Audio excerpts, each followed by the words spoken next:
The history of basketball. The history of basketball begins with the physical education instructor James Naismith from Springfield, Massachusetts, who created a sport that was less injury prone than football. The game became established fairly quickly and grew very popular in a short period of time. Soon after, basketball became established in American colleges, and then the professional game followed.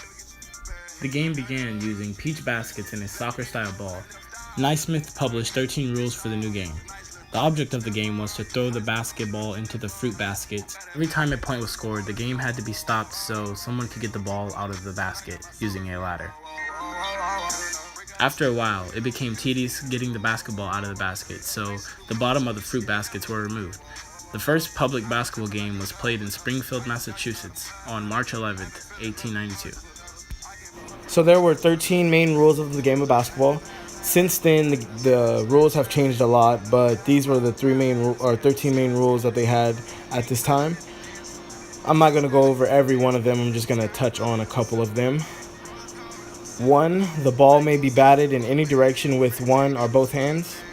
I don't think this rule applies anymore because the word batted brings up the question of how you're hitting the ball or throwing the ball. So I don't believe this one is used anymore. Let's see. 3. The ball must be held in or between the hands. The arms or body must not be used for holding it. This rule seems to still be applied in the game of basketball. 4. No shouldering, holding, pushing, tripping, or striking in any way of an opponent shall be allowed. The first infringement of this rule by any person shall count as a foul. The second shall disqualify him until the next goal is made, or if there was evident intent to injure the person for the whole game, no substitute. This rule partially is used. They don't take you out until another team makes a goal. You just get a foul counted against you. And if you do evidently try to injure someone else for the whole game, you're out, no substitute. That part is correct, but you do get a substitute. 6. A foul is striking the ball with the fist, violation of rules 3 and 4, and such is described in Rule 5. Yeah, this is typically true, except striking the ball with your hand wouldn't be a foul if you hit all ball, but the fist part kind of brings the question. 9. When the ball goes out of bounds, it shall be thrown in the field and played by the person first touching it. In case of dispute, the umpire shall throw it straight into the field. The thrower in is allowed 5 seconds. If he holds it longer than that, it shall go to the other opponent. This part is basically correct, but the word field is not used anymore. And if you do hold it longer than 5 seconds, the ball is given to the other team. 11. The referee shall be the judge of the ball and shall decide when the ball is in play, in bounds, and to which side it belongs, and shall keep the time.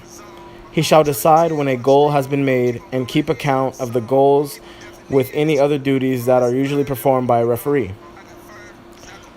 The words used in this rule have been changed.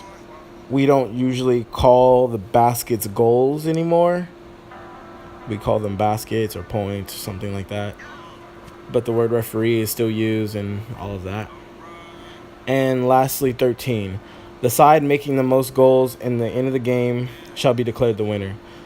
This is true, but the word goals can be substituted with the word baskets. So talking about the more modern basketball, the first professional league was founded in 1898. This was the National Basketball League. I know a lot of people may be thinking the National Basketball League is the NBA, but it's the NBL. This league had 6 teams that took a part of the National Basketball League, and the first champions were the Trenton Nationals, followed by the New York Wanderers, the Bristol Pile Drivers, and the Camden Electrics. This league only lasted a couple years as it was abandoned in 1904.